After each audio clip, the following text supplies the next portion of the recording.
Alright, next up we need to do our findings. Now, the findings will be over here. And if we go and look at our marking grid, let's see what the findings are.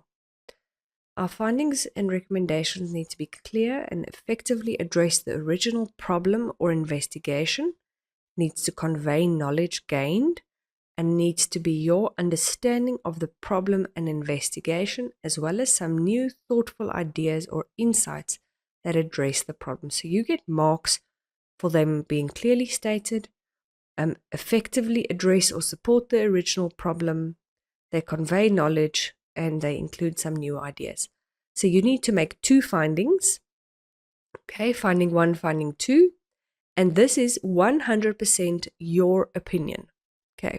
So based on your research, what do you think should be done to address the problem? So I'd advise you to just go back and look at your focus question again. We didn't write our focus question on here yet. We're going to have to do that a little bit later anyway.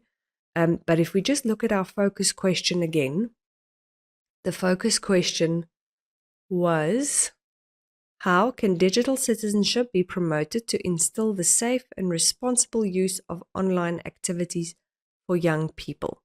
Okay, so you now need to write 2 findings, finding 1, finding 2, where you make your own opinion based on what you've researched already about what you think should be done.